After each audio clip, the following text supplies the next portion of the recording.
Olá, é isso aí, boa tarde. O irmão Leandro de sempre, hein? Que beleza poder entrar no teu lar, na tua casa e encontrar você com o coração aberto para poder refletir comigo. Essa é a nossa proposta, é a proposta da reflexão. Nós não estamos aqui para sermos os donos da verdade. Não, nada disso. Nós estamos aqui para refletir e levar sempre um assunto do dia a dia para que você possa pensar melhor e viver melhor. Esse é o nosso desejo, tá bom? Então que Deus possa te abençoar. Lembrando que eu, Leandro, estou aqui às quintas-feiras agora, por exemplo, ao vivo. Ao vivo, hoje é dia 14 de março de 2013, com a repetição deste programa no domingo às 4 horas da tarde. Hoje eu estou ao vivo. E ao vivo também na terça-feira estarei, das 10 da noite, com o programa Jogada de Fé. Hoje é o programa Bíblia para as Nações. Você também pode nos acompanhar pelo site www.redeecotv.com.br. Hoje nós temos um convidado especial. Dentro de 10 segundos eu apresento. Antes disso eu quero falar do tema. Hoje nós vamos falar um pouco. Eu digo um pouco porque o assunto é muito amplo e o nosso tempo aqui também é muito curto. E o assunto deve ser explorado ainda por muito tempo, porque o assunto é muito amplo de fato. Nós vamos falar sobre o livro do Apocalipse. Como a nossa proposta é Bíblia para as Nações, nós vamos falar especificamente de um livro bíblico hoje, Apocalipse, que de um modo geral, nas nossas Bíblias, nós encontramos lá em último lugar. É o último livro da Bíblia, nessa sequência que geralmente nós usamos, é o livro do Apocalipse, para que você possa se situar. E para falar deste assunto tão polêmico, tão amplo e tão bom para ser comentado, eu trago aquele que foi meu professor de teologia há quase 10 anos atrás, me deu aula de hebraico. Ele é professor de hebraico, professor de grego, são as línguas originais da Bíblia. Ele é um exegeta que lida com o aspecto científico, tá bom? Ele não é um religioso, ele não vem aqui defender uma religião. Eu lembro, eu nem falei isso para ele off, mas eu sempre lembro disso nas minhas aulas também.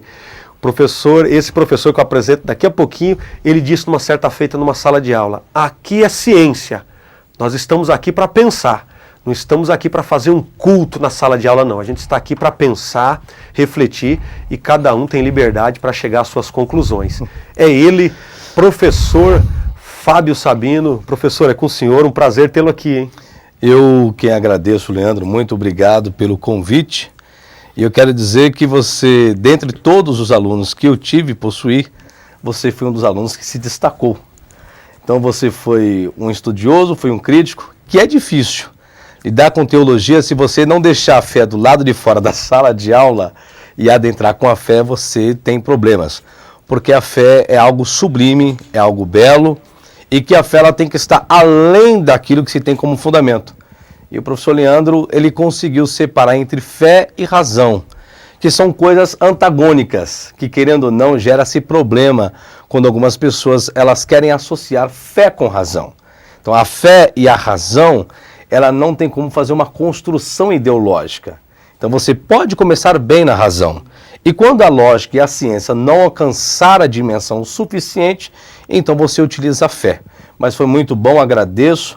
O tema é um tema bem sugestivo para hoje nós dialogarmos concernente a esse assunto, uma vez que o livro do Apocalipse retrata essa questão espiritual, futura, e ontem nós tivemos a eleição do novo Papa.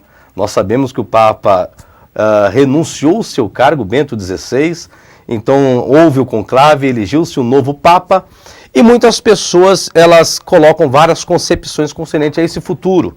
Algumas pessoas acreditam que esse novo Papa seria a besta do Apocalipse, seria o 8º rei. Existe um capítulo aí da Bíblia que parece que alguns teólogos, alguns estudiosos, procuram dissertar alguns raciocínios aplicando a aplicabilidade nos dias atuais, colocando no século pleno 21. Então é sobre isso que eu vim aqui, nós dialogarmos, discutimos esse assunto, para entendermos um pouquinho sobre esse livro do Apocalipse, que é um livro tão complexo do Novo Testamento, quanto Daniel do Antigo Testamento. E mais uma vez, muito obrigado pelo convite. Eu que agradeço, professor Fábio Sabino. Se Deus quiser, nós vamos aprender muito hoje. E aproveito e mando um beijão no coração do Silvio de Freitas, né, professor Fábio? Que está lá embaixo, hein? Opa! Está nos assistindo. Pode mandar um beijão para ele, professor. Silvio de Freitas, muito obrigado. Silvio de Freitas, eu venho aí acompanhando os trabalhos dele na internet, venho acompanhando a sua trajetória, venho conhecendo, não há muito tempo, há pouco tempo, mas com pouco tempo estou admirando. Então, uma pessoa de caráter, uma pessoa que tem uma postura, uma pessoa que tem a sua intelectualidade, e eu procuro aprender com aqueles que têm o que me passar, porque aqueles que não têm o que me passar, eu procuro aprender a humildade dessas pessoas que um dia não puderam aprender. Mas, Silvio de Freitas, obrigado, sucesso para você e pela sua trajetória.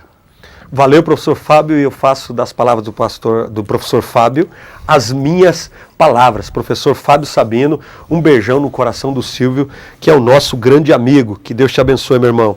Eu quero agora pedir licença para o professor Fábio, para eu mandar um abração para um pessoal que nos ajuda a manter esse projeto no ar. É rapidinho, 30 segundos, e a gente já volta para tentar falar com ele sobre esse assunto, porque ele vive disso. Em que sentido? No melhor sentido possível. Ele vive para o estudo, para a pesquisa, aprendendo, ensinando. Então a gente tem que ter bastante tempo para poder explorar esse conhecimento do professor Fábio Sabino. Em primeiro lugar, eu quero falar da Darri Informática. Darri Informática, manutenção e venda de computadores. Darri Informática, manutenção e venda de computadores, lá em Mauá. Um beijão no coração do Fábio e também do seu colaborador, o Wellington. O Fábio que é fiel no seu investimento, na sua contribuição, para que possamos manter esse projeto vivo. Bíblia para as Nações. Então você investindo, você procurando um dos nossos colaboradores para usufruir dos seus serviços, você estará investindo também no nosso projeto. Em segundo lugar, Autopeças Restauração. O Elias que não perde um programa. O Elias está lá ligadinho. Eu vindo para cá, meia hora antes de começar o programa, o Elias me ligou, falou que estaria na empresa dele ligadinho no Bíblia para as Nações. Autopeças Restauração, peças mecânicas e acessórios em geral também. Daqui a pouquinho vai o nosso endereço, nosso contato para o ar, tá bom? Autopeças Restauração. Olha que beleza. Autopeças Restauração, peças mecânicas e acessórios em geral. É isso aí. Isso. Vou usar essa câmera agora, uma dica do Bruno. Eu quero falar agora sobre a State One Jeans, que é uma marca de roupa masculina, feminina, camisa, calça, blusa, saia. Coisa linda num preço acessível também e num tecido flexível. Esse endereço que nós temos na sua tela e telefone é para atacadista, tá bom? Você que quer comprar para revender, no mínimo 12 peças, você vai ligar, você vai ter que agendar uma visita, só com visita agendada, para que a Luciana possa te atender de uma forma especial. Ela vai dispensar um tempo para te atender, tá bom? Então, é venda por atacado neste endereço State One Jeans. E por último, nós vamos falar da Churrascaria Galpão Gaúcho. Churrascaria Galpão Gaúcho, eu convido o professor Fábio e o Silvio para nós comermos lá, e o Silvio vai pagar a conta. Já falamos em público, então agora ele já está vinculado. Churrascaria Galpão Gaúcho é a churrascaria para todos os dias, num preço acessível, e eu sou suspeito para falar, porque a cada 10 dias aí, em média, eu estou comendo lá. Que Deus possa abençoar todos os nossos colaboradores. Professor Fábio, é o seguinte, professor, o senhor nessa caminhada aí, há quanto tempo dando aula de teologia, professor? Há 10 anos, um pouco mais? De teologia já praticamente 12 anos. 12 anos com a teologia. Agora, especificamente hebraico e grego? Hebraico aproximadamente 10 anos. Hebraico aproximadamente 10 anos. Professor, eu já ouvi no meio evangélico, por exemplo, é o meio no qual estou inserido, tenho bastante contato com os evangélicos, que algumas pessoas têm medo do livro do Apocalipse. Você já ouviu isso? Dos alunos? Já ouvi muito. E o que dizer acerca disso? Desse medo das pessoas têm, parece que é um livro de terror. Porque é o seguinte, o ser humano, uma das coisas que o ser humano não quer provar é justamente a morte. E o livro do Apocalipse é um livro que fala acerca de morte. Então fala-se sobre os selos, fala-se sobre as trombetas. Então todo ser humano, ele não quer conhecer a morte, não quer que os seus entes queridos partam. Ao mesmo tempo que o livro do Apocalipse é um livro que fala acerca de morte, é um livro também que fala acerca de esperança. Então muitas pessoas, por não querer aceitar uma realidade, isso é uma realidade, Leandro. A morte é uma realidade para qualquer ser humano. Então esse livro invoca uma esperança para que haja uma possibilidade para que esse ser humano não conheça essa morte, não perca a sua atuação física nesse corpo físico e muito mais nesse planeta. Então, devidamente a isso, como é um livro que fala acerca de prova, de destruição, de fogo, de pragas, porque ninguém quer viver uma praga, ninguém quer conhecer terremoto, ninguém quer conhecer tsunami, ninguém quer conhecer desgraça na sua vida, ninguém quer ver o seu filho morrer, a sua esposa, os seus entes queridos. Então é um livro que retrata muito desse fato de destruição, mas é um livro que ao mesmo tempo ele procura retratar essa questão de esperança, de uma vida prolongada, de um encontro espiritual e uma renovação para que essa pessoa tenha um encontro com o Eterno em seu estado perfeito. Professor Fábio, qual o significado da palavra Apocalipse? A palavra vem do grego. Sim, a palavra Apocalipse significa revelação, né? Só que ela está precedida por uma preposição que é apo, que é o que pode estar um pouco além. Então uma revelação além, que vem do substantivo calupsis, algumas pessoas colocam calipsis, que no caso seria o caso nominativo do grego da segunda declinação, e a preposição apo também, no caso nominativo, seguindo a sua segunda declinação. Então, no sentido geral, se fosse para o senhor definir agora em uma frase, Apocalipse significa? Revelação diante. Revelação diante. Diante. Professor, com base nisso, nessa revelação, se é uma revelação, é para que nós saibamos. Aquilo que na revelação é oculto, é segredo, né? Sim. Se está revelado ali, qual é a dica que o senhor já nos dá logo de bate-pronto? A gente deve pesquisar mesmo esse livro? Olha, o livro deve ser pesquisado para nós conhecermos a questão histórica. Porque quando nós analisamos um conteúdo, nós precisamos de alguns fatores. Quais são eles? Primeiro, quem escreve esse conteúdo?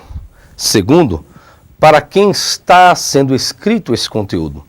E terceiro, quais são aspectos sociais e culturais da época o qual está sendo escrito esse conteúdo? Então eu emendo com a pergunta, nós Sim. vamos por tópicos, vamos explorar essas três questões que o senhor levantou aí. Quem escreveu o livro do Apocalipse, professor? Bom, segundo os estudiosos, que eu sempre vou colocar essa linguagem, segundo os estudiosos, quem escreveu foi o apóstolo João. Porém, se nós observarmos... Aquele que andou com Jesus. Isso, que escreveu o quarto evangelho, né? Segundo os estudiosos. Beleza. Porém, quando nós chegamos no livro do Apocalipse, nós não vamos encontrar esse vocábulo apóstolo João. Nós vamos encontrar João testemunha, João um dos profetas, mas João o apóstolo nós não encontraremos. Tanto originou-se problemas na canonização deste livro. Por quê? Porque os pais da igreja não tinham como definir se o escritor do Apocalipse era João o apóstolo, que escreveu o quarto evangelho. Então isso levou-se praticamente 100 anos para fazer parte do cânon. Então houve sim um problema. Alguns acreditam que esse João é um profeta, que era de um grupo de profetas, o qual o livro do Apocalipse foi escrito por esses profetas, e esse João, o profeta, acaba fazendo cópia desse conteúdo. Então não existe uma definição lógica, plausível, racional, específica, se esse João é um apóstolo. Não. O que existe é que um tal de João escreveu o livro do Apocalipse. Certeza que o nome do escritor... É João. É João. Tá lá, tá o nome lá, tanto é nos códices, tanto no códice Sinaí, depois explico o que é códice, e o códice alexandrino, no final desses códices traz o nome, Ioanês, que é João. Então, Apocalipsis Ioanês, então Apocalipse de João. Tanto é, a Bíblia de Jerusalém, quem a possui, pode verificar na sua parte introdutória do livro do Apocalipse, que houve realmente essa discussão de quem é o autor. Então eles queriam colocar que o autor é João Apóstolo, seguidor de Jesus, companheiro de Pedro, companheiro de Tiago, que é um dos conhecidos como Boanerges, né? Os filhos do trovão. Só que não conseguiram definir se o João do Apocalipse é o apóstolo, mas é um tal de João. É um tal de João, então isso é fato, né, professor? Isso sim, isso é fato. Professor, agora digamos que não seja o João apóstolo, aquele que andava bem perto de Jesus. Não sendo esse João, sendo outro, isso interfere na mensagem, isso tira a inspiração do livro, não sendo João o apóstolo. O que isso muda para a gente na vida prática, na minha relação com o livro do Apocalipse, não sendo ele, por exemplo? Olha, veja bem, exemplo, como o Evangelho de Lucas também não é escrito por um apóstolo, mas, porém, faz parte do cânon. Lucas não foi apóstolo, nenhum apóstolo endossou o que Lucas escreveu. E o livro faz parte do cânon. Porque existem duas diferenças entre a questão da inspiração e a questão da canonização. Porque quando nós falamos em inspiração, é algo qual nós devemos dar crédito porque aquele conteúdo surte algum efeito, sendo ele físico ou metafísico, na vida de um ser humano. O Evangelho de Lucas é um evangelho muito detalhista, o qual as pessoas procuram incorporar esse evangelho na sua praticabilidade de vida. Assim como o livro do Apocalipse. Ou seja, por mais que as pessoas não tenham segurança em quem foi o autor, porém muitas pessoas pegam esse livro, como você mesmo colocou, como inspirado, para trazer uma praticabilidade de vida na pessoa para o seu futuro. Agora, o que nisso ocorre de errado? O fato de não saber o autor de uma forma concreta não muda em nada. Porque o que muda não é a questão do autor, mas a forma que ele está escrevendo, escreveu, e a forma que ele raciocinou para colocar o seu conteúdo. É isso que mexe um pouquinho. Mas a questão da autoria, isso não muda. Por quê? Vamos lá. Primeiro que nós não temos um papiro que veio da mão de Moisés, dos evangelhos, né, de Mateus, de Marcos, Lucas, de João, de Paulo. Não existe um manuscrito que sai da mão de Paulo. O que existe são cópias que se atribuem a tais personagens. Professor, então eu não posso dizer que, por exemplo, alguém possui a Bíblia original. Não. A Bíblia original, não. Não. Você pode possuir uma Bíblia com a língua mãe, com a língua original. Mas a Bíblia original que saiu da mão de um apóstolo, por exemplo... Não, isso não existe. Um profeta. Não existe. Não existe um manuscrito, um papiro que tenha saído da mão de Moisés, da mão de Davi, da mão de Josué, de profeta Daniel, Ezequiel, Osé, Joel, Amós, Obadias, Jonas, Miqueias, Naum, Abacuque, Sofonias, Ageu, Zacarias e Malaquias, Mateus, Marcos, Lucas, João, de Paulo, de Pedro, de Tiago, ou seja, não existe nenhum manuscrito que saiu da mão desses escritores. Os documentos originais se perderam. São cópias. Nós temos hoje cópias. Aí está a questão. Só que nós não temos uma única cópia. Nós temos várias cópias que retratam do Evangelho de Mateus, várias cópias que retratam de Atos, do Apocalipse. Não existe um único material que registra apenas um único evento. São vários materiais que falam acerca de Mateus capítulo 10, uma suposição. Nós temos aí 10 manuscritos que falam acerca do livro do Apocalipse. E que dentre esses manuscritos eles se divergem entre si. Aí onde entra o trabalho do exegeta, do crítico textual, que é uma área científica do ramo da teologia, onde ele procura discutir qual a probabilidade de um manuscrito em certo capítulo, certo livro, certo versículo, ser melhor do que o outro. Probabilidade, porque fidelidade entre o manuscrito não tem como, porque se existisse uma fidelidade, logo então nós teríamos que padronizar um texto único, que foi o que os pais da igreja tentaram fazer, chamado texto recepto. Então eles padronizaram a canonização, houve-se a canonização, padronizaram um manuscrito grego, desse manuscrito grego originou-se uma edição em grega, dessa edição grega originou-se as traduções que se existem hoje, como King James, de 1500, Reina Valera, de 1600 em espanhol, e de João Ferreira de Almeida em português de 1700 e alguma coisa. É daí que surgiu toda essa história. Então nós aprendemos com o professor Fábio que a Bíblia está aí, no entanto, nós não temos a Bíblia original. Por exemplo, o texto que saiu da mão de Moisés, que Moisés escreveu, da mão de Paulo. Esses textos, esses documentos, se perderam ao longo do tempo. Nós temos várias cópias, por conta disso, né, professor Fábio, que nós temos várias versões da Bíblia, né? Tá aí. Ou seja, em português nós temos a ACF, que é o meio da Corrigida Fiel, nós temos a ARA, que é o meio da Revista e Atualizada, e nós temos a ARC, que é o meio da Revista e Corrigida. E que se você comparar essas três versões em português, exemplo, Provérbios 18, 24. Se você analisar Provérbios 18, 24 nessas três versões, ou seja, fica de uma forma clara e patente que existem algumas divergências de linguagem. Então é um provérbio muito bem conhecido, e quando você analisa, você vai ver que há divergência nessas formas de linguagem dessas 3 versões que existem hoje. Professor Fábio, eu pergunto para o senhor o seguinte, o Velho Testamento foi escrito na língua hebraica. Hebraico e aramaico. Hebraico e aramaico. O Novo Testamento na língua grega. O leitor da Bíblia, brasileiro, por exemplo, o leitor da Bíblia que não tem acesso, que nunca teve contato com essas línguas, hebraico, aramaico e grego, há possibilidade dele entender a Bíblia ou não? Eu preciso ser conhecedor das línguas originais para que eu possa ter um entendimento das Escrituras. Bom, Leandro, tem como ter entendimento? Tem como ter entendimento. Porém, como ele não conhece as línguas mães, o qual foi escrito, ele não sabe até que ponto o que ele está lendo é fiel.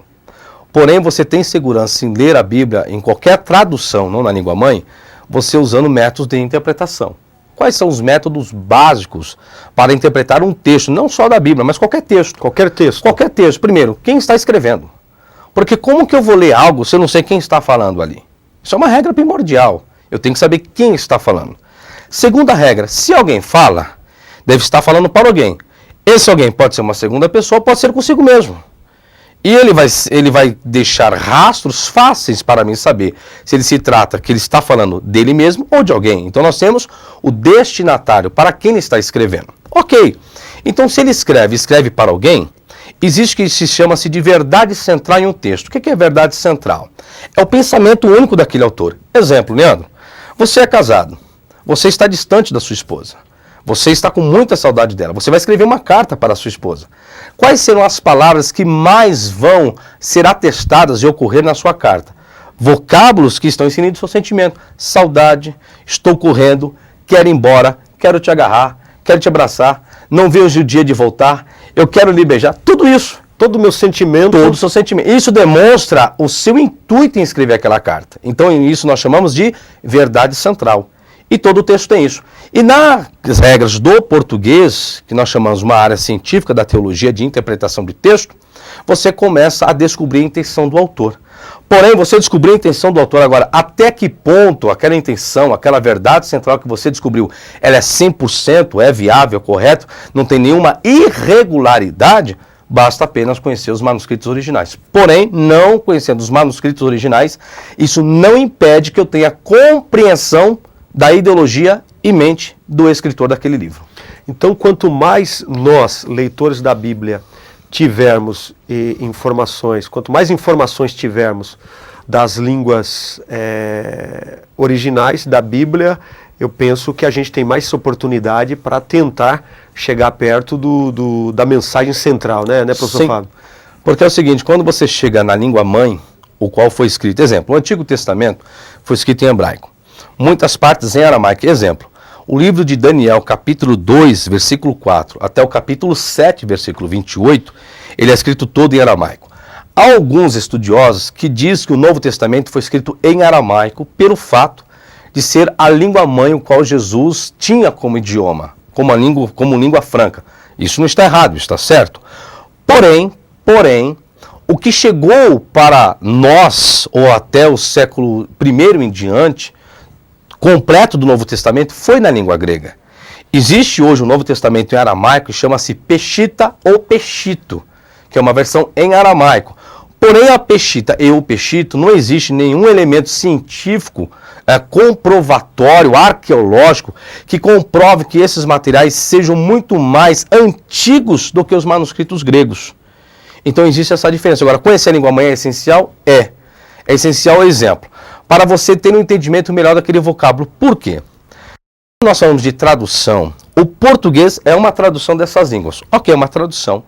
Porém, não existe uma tradução, professor Leandro, que seja 100% em cima do original. Primeiro que as regras gramaticais do nosso português não coincidem 100% com as regras gramaticais do hebraico e muito menos do grego. Então nós temos que inserir vocábulos que chama-se de parafrasear um texto. O que é uma paráfrase? O que é parafrasear?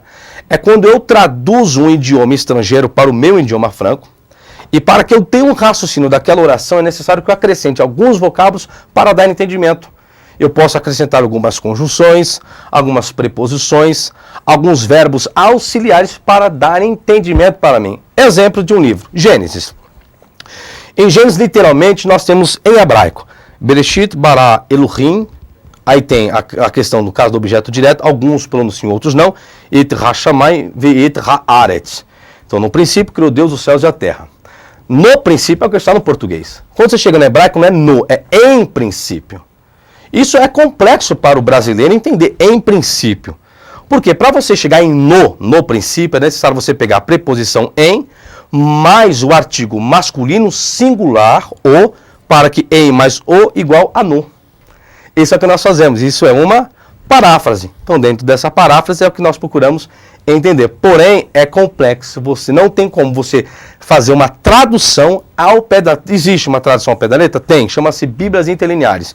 Porém, o sentido não será 100%. Você consegue sim traduzir 100% do hebraico do grego para o português, consegue, de forma interlinear. Porém, o raciocínio não tem como dar uma construção lógica, não. Mas é importante aprender as línguas originais. Professor, essa questão, dá para a gente trabalhar em 1 minuto, para a gente ir para o intervalo, ou a gente deixa para depois? Pode. Para quem foi direcionado o livro do Apocalipse? Opa, vamos lá. Pode ser? Pode ser. Pode vamos falar. deixar para depois? Pode deixar para depois? Vamos deixar para depois. Vamos deixar para depois. Enquanto a gente, quando faltar 1 minutinho, a Gabi me avisa, eu quero fazer uma pergunta pessoal para o professor Fábio. Se ele pertence a alguma... Eu vou usar esse termo porque o nosso público conhece, tenho certeza. Alguma denominação religiosa. Pertence, professor, atualmente? Já pertenci. Hoje, pelo grau de conhecimento, pelo que eu venho estudando, hoje eu não pertenço a nenhuma denominação. Pertenci até 2009. Em 2009 eu pertenci à Assembleia de Deus, Ministério do Belém. Hoje eu não pertenço, depois de ter lançado meu livro, que depois você vai apresentar. Com prazer. Então, após esse meu trabalho acadêmico, eu venho estudando, venho evoluindo. Hoje eu não pertenço a mais nenhuma denominação, porém, respeito todas as religiões que existem. Porém, eu não consigo me dar muito bem com a religiosidade. Com a religião eu me dou bem. Agora, com a religiosidade, não. É muito complicado. Mas respeito. E o senhor atribui esse, vou chamar de desligamento do senhor com a religiosidade evangélica, por exemplo, o senhor atribui a essa pesquisa do senhor, essa vida de pesquisa, ao conhecimento? Porque assim, instituições que procuram investir na pessoa obter o conhecimento são poucas. E só se investe quando o conhecimento não atrapalha a denominação ou a religião.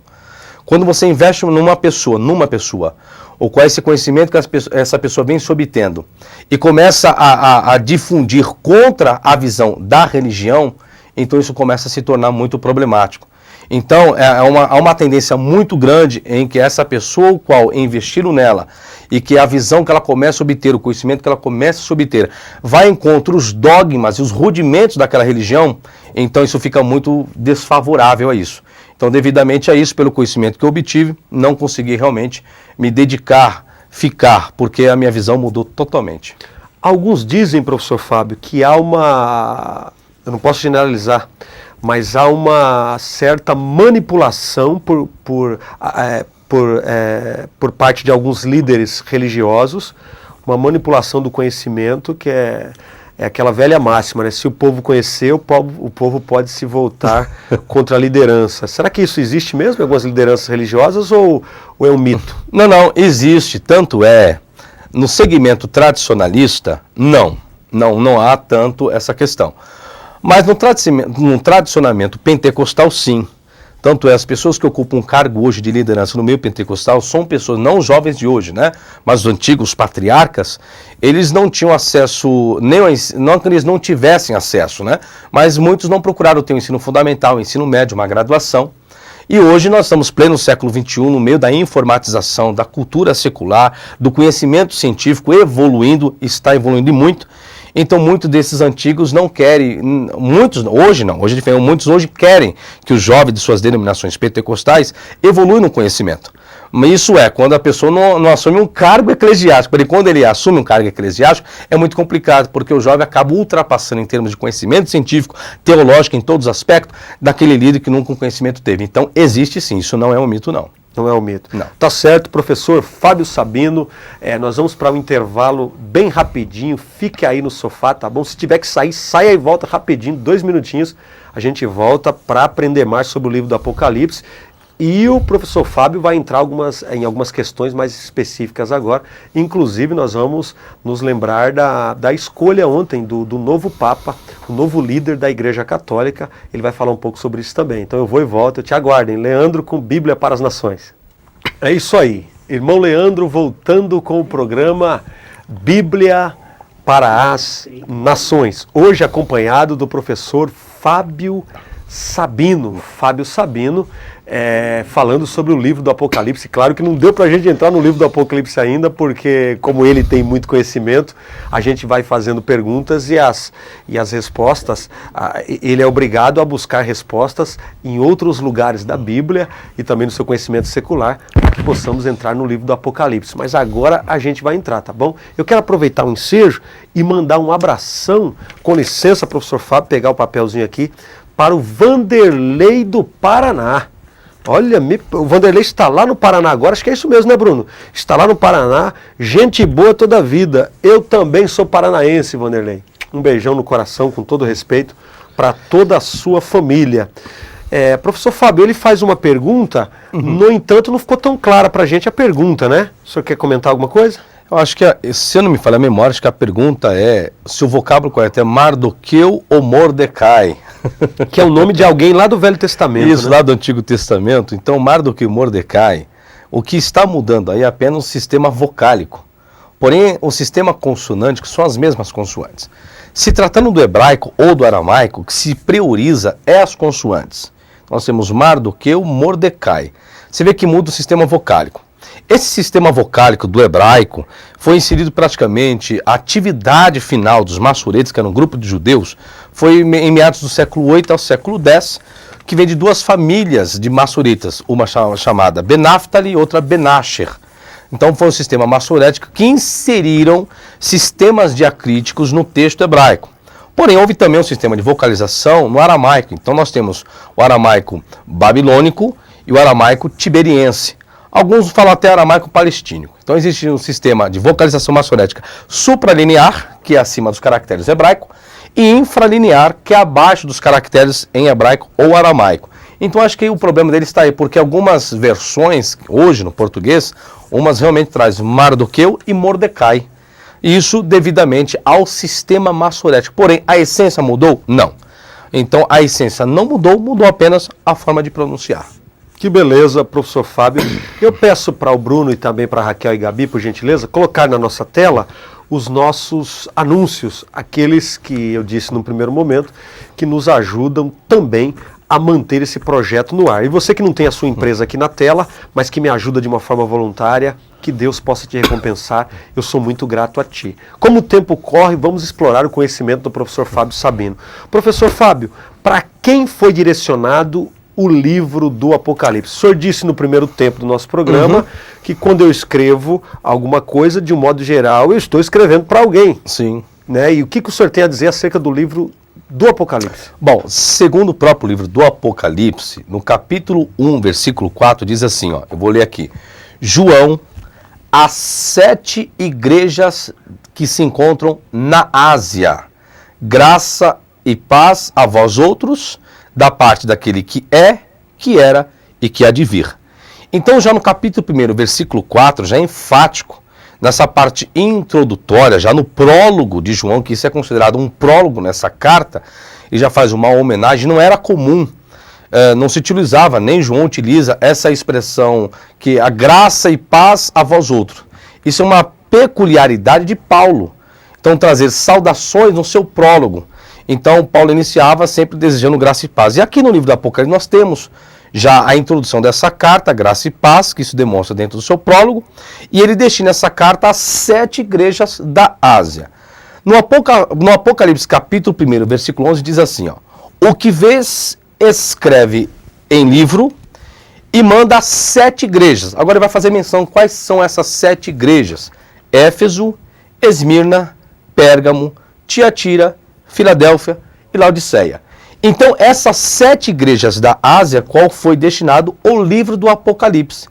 E quando nós chegamos no capítulo 22, versículo 16, diz assim, ó: Eu, Jesus, enviei o meu anjo para vos testificar estas coisas às igrejas. Eu sou a raiz, a geração de Davi, a brilhante estrela da manhã. Então, tanto na parte introdutória do livro, no capítulo 1, quanto na parte final, no capítulo 22, está para quem destina e quem está aceitando o conteúdo, que são as 7 igrejas da Ásia. Logo, então, se é escrito para a igreja da Ásia, que era um povo gentílico, que conhecia o grego, a cultura grega, todos os fundamentos daquela época, que muitas daquelas pessoas ali da Ásia Menor, muitos estavam aderindo ao cristianismo, a uma fé monoteísta. Porque a cultura grega era uma fé politeísta, acreditava-se em vários deuses. Então, um dos maiores problemas dentro dessas igrejas da Ásia era justamente a questão do politeísmo. Era a adoração a outros deuses e não ao eterno, que os judeus, antes de aderir ao cristianismo, serviam, e depois do cristianismo continuaram com essa fé no eterno. Então é um livro direcionado, destinado para um povo lá do século I, que é o povo da Ásia Menor, e não o povo brasileiro no século XXI.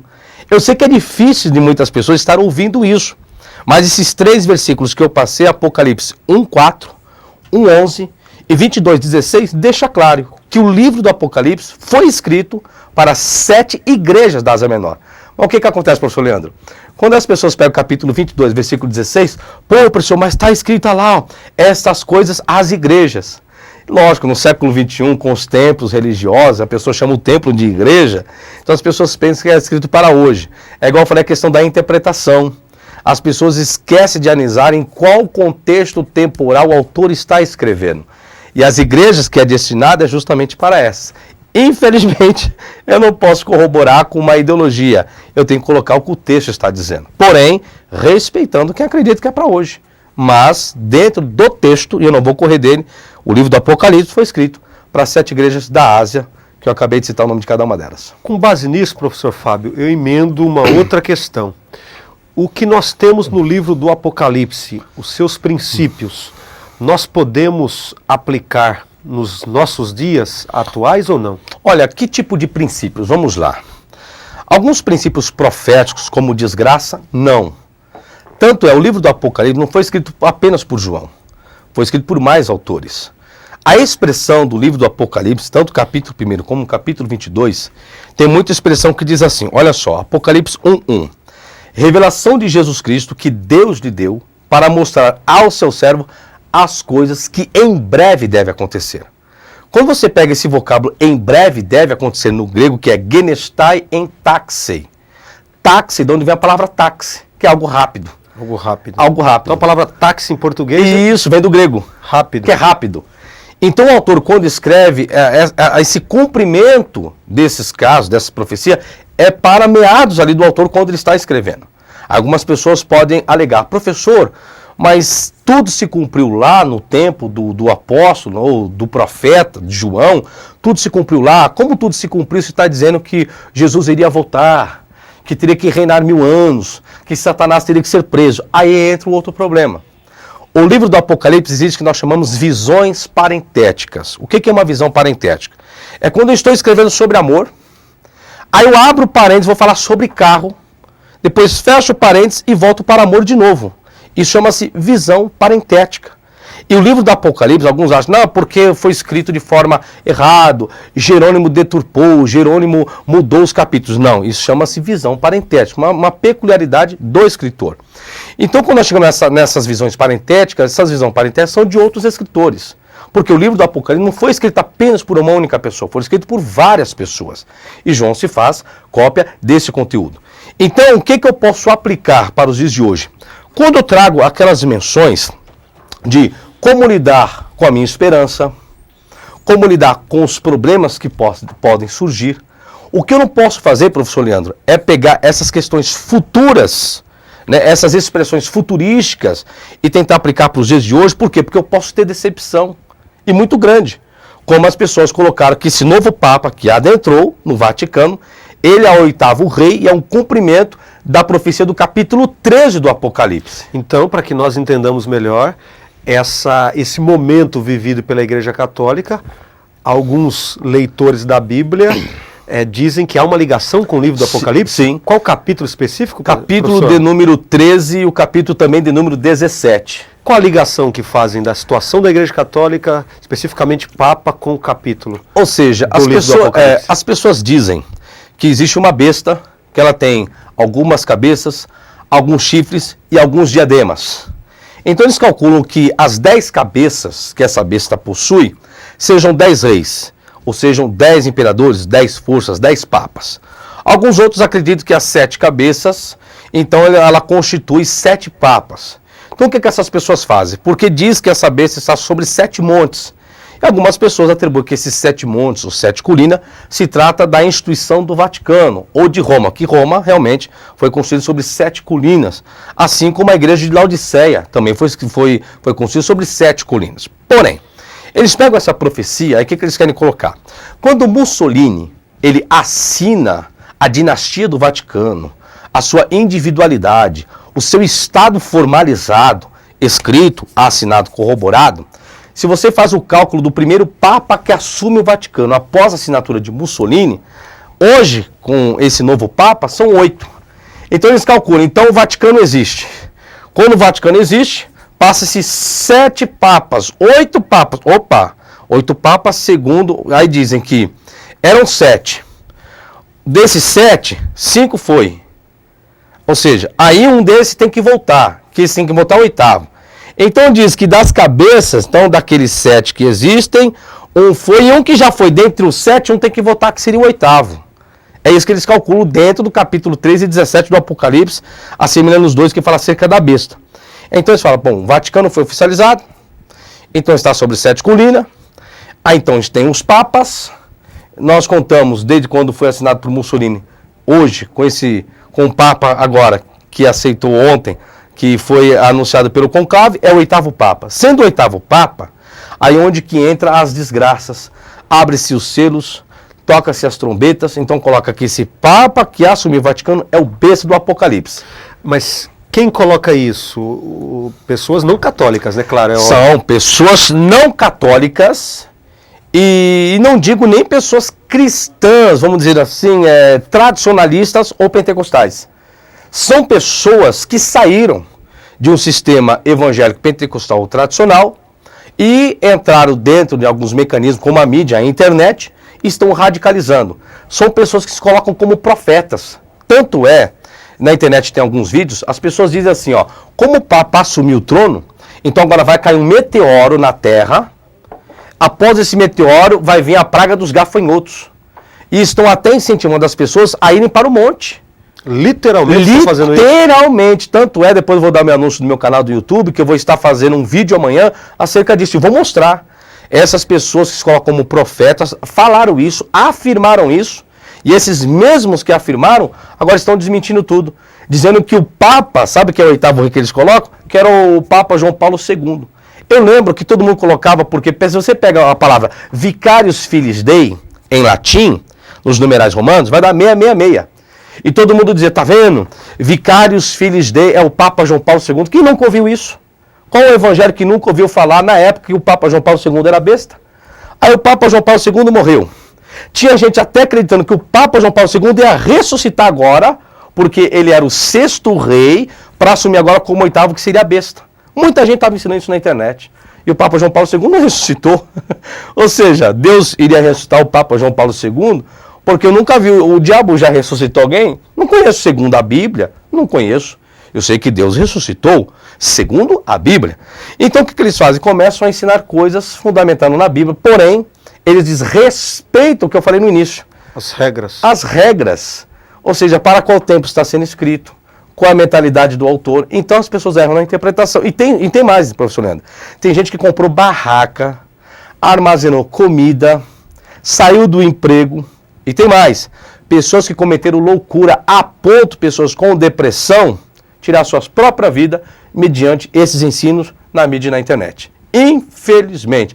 Há casos na internet que você entrar e procurar jovens já com problemas de depressão, infelizmente, isso acabou acontecendo. Por conta dessas interpretações. Porque, veja bem, qual é a esperança do ser humano? É não conhecer a morte. E tem gente que não tem uma fé instável no Criador, na sua religião. Então a pessoa ela comete alguns deslizes na vida, essa pessoa fica preocupada, meu Deus, então essa profecia é verdadeira. O 8º rei assumiu, ele é a besta, vai cair o meteoro, vai vir os gafanhotos, eu não aceitei Jesus, eu vou morrer. E tem pessoas que cometem loucura, assim como aconteceu aonde? No Japão, da profecia do Maia. Quantas pessoas foram presas no Japão, a autoridade japonesa prendeu pessoas que estavam influenciando as pessoas do Japão, acreditando nessa profecia Maia, que o mundo iria acabar no final do ano passado, em 2012. E isso não aconteceu, é onde eu quero chegar. Esse Papa que assumiu o cargo, professor Leandro, ele vai morrer, lógico, todo mundo tem que morrer. Vai vir um nono Papa, eu quero ver o que vai dar desses profetas. E tem mais. Tem gente colocando, olha o absurdo, que a segunda besta é o presidente dos Estados Unidos, Obama. Obama vai deixar o cargo dele como presidente, vai entrar um outro presidente e nada vai acontecer. Nada vai acontecer. Por quê? Porque o futuro só pertence ao eterno. O futuro não pertence à minha concepção. Porque se o futuro pertence à minha concepção, por que então eu não posso prever o futuro do meu filho, o futuro da minha filha, o futuro do país, o futuro do Estado e ter mecanismo para mudá-lo? Então as pessoas se colocam como profetas prevendo o futuro de tudo. Porém não conseguem nem prever nem o futuro dele amanhã, do restante. Do mundo. Isso, né? É uma loucura. Professor Fábio, e para que o nosso povo esteja bem informado, o professor Fábio falou dele, o argentino Jorge Mário Bergoglio, 76 anos, é o novo Papa, o primeiro latino-americano a assumir a liderança do Vaticano, sobretudo da Igreja Católica. Então, segundo o professor Fábio, não tem nada a ver com o que estão falando aí na internet, na televisão, com o capítulo 13, né, professor 13 Fábio? e 17. 17 do Apocalipse, não tem nada a ver o Papa com a besta. Professor, o tempo vai embora. Nós temos 4 minutos, 5 no máximo de programa. Eu preciso dar um recadinho para o meu povo, mas o senhor me traz um presente. É presente mesmo, professor Fábio? Sim, esse é o seu presente. Que viu? beleza. Olha, você que quer presentear o irmão Leandro, o irmão Leandro, me dê um livro, eu fico muito feliz. E vindo das mãos do professor Fábio, o livro é dele, ó. Manual de Exegese do Antigo Testamento, uma crítica em Ezequiel, capítulo 28. Professor, fala em 30 segundos aí desse livro, aí desse trabalho. Bom, primeiro que esse livro aí eu tenho endosso do Edson. Muito obrigado, professor. Muito nada, obrigado. Eu que agradeço. Que Deus te recompense. Tem o endosso do professor Edson de Faria Francisco, que é pós-doutor em hebraico pela USP, Universidade de São Paulo, professor de hebraico na Metodista, na UMESP. Tem um endosso do pastor Severino Pedro da Silva, que é membro da Academia de Letras. E esse livro eu falo acerca do capítulo 28 de Ezequiel, que todo mundo diz que ali discrimina a queda de Satanás. Então, o livro que analisa o Satanás caiu ou não, esse texto atribui a queda dele ou não. Então, eu lido no aspecto com as línguas originais, tanto acadiano, lido com hebraico, lido com grego, lido com aramaico, e eu especifico todos esses mecanismos e essas informações. Que beleza. Aqui tem uma dedicatória ao amado professor Leandro Fernandes, com carinho, professor Fábio Sabino, 20 de 1 de 2013. Eu não digo que eu vou guardar com carinho, não vou guardar com carinho não, vou estudar com muito carinho, professor, vou estudar, que é um livro de pesquisa, isso aqui é uma ferramenta muito boa, muito legal para o nosso conhecimento, eu indico. Professor Fábio, nós temos ainda uns 2 minutinhos, quero perguntar, antes das suas considerações finais, é a penúltima pergunta. O senhor é crente em Deus, o senhor crê na existência de Deus, em Jesus também, para que não cause nenhuma má impressão nos nossos telespectadores. Fala um pouco da fé do senhor, é um desafio falar em 40 segundos. Sim, creio em Deus, no Eterno, no Criador de todas as coisas, e creio que Jesus veio em carne. Creio tanto em Deus e creio também em Jesus. Essa fé que eu tenho. Em relação à morte de Jesus? Também. Morreu, creio na morte de Jesus. E com um propósito, essa morte tinha um propósito específico, na opinião do senhor? Olha, eu acho que, na verdade, se nós pegarmos dentro da Bíblia, o propósito que alguns colocam, o próprio Jesus coloca que ele tinha que morrer e voltar, segundo a Bíblia. Então, existe um propósito, segundo a Bíblia, assim, que ele tinha que morrer e tinha que voltar. Que beleza, professor Fábio Sabino. O senhor tem 1 minuto para as considerações finais. eu peço que, se possível, a Raquel ou a Gabi coloquem na telinha, já colocamos algumas vezes durante o programa, mas um repeteco do nome do professor e também o seu site. E nas considerações finais, o senhor pode deixar mais algum contato que o senhor desejar. Bom, Leandro, eu quero minhas considerações finais apenas agradecimento. Obrigado. Eu que agradeço, professor. Pelo convite e a participação. Quem quiser me conhecer melhor, pode ir no meu site, que é www.professorfabiosabino.com.br. Você quer ver meus vídeos no YouTube? Entra lá no YouTube e coloca Professor Fábio Sabino. Então você vai ver todo o meu trabalho, tudo que eu venho desenvolvendo e todos os projetos futuros. Se quiser uma palestra, só entrar no meu site. Leandro, muito obrigado. Professor, muito obrigado. Eu que agradeço. Prazer tê-lo aqui. Se Deus quiser, teremos mais oportunidades. Eu tenho um minutinho para dar um recado, dizer que gostei muito, sem demagogia do programa. Aprendi muito, me limitei a tentar não atrapalhar o professor Fábio, fazer algumas perguntas para que ele pudesse desenvolver um raciocínio, tendo em vista que o tempo é pequeno, eu tenho certeza que ele tinha mais coisas para nos ensinar hoje. E eu quero dizer a você, como é de costume, sempre a gente fecha com uma breve dica. Eu quero dizer para você o seguinte, que esses homens são levantados, esses homens se levantam, esses homens que têm o dom do estudo se levantam, e é o caso do professor Fábio, não é para complicar a nossa vida não. De repente alguém ouve ele falando e alguém fica frustrado. Eu tenho que aprender muito então para acreditar, eu tenho que aprender muito para ler a Bíblia, então já que eu não sei mesmo, eu não vou deixar de lado. Não, eu resumo a participação dele da seguinte forma. A vida que ele leva, uma vida de um estudioso, é para nos motivar à pesquisa. Olhando para ele, eu entendo que eu sou convidado a estudar mais ainda e nunca recuar. Então a própria vida dele, o testemunho que eu digo, a fala dele, o conhecimento dele, é uma motivação.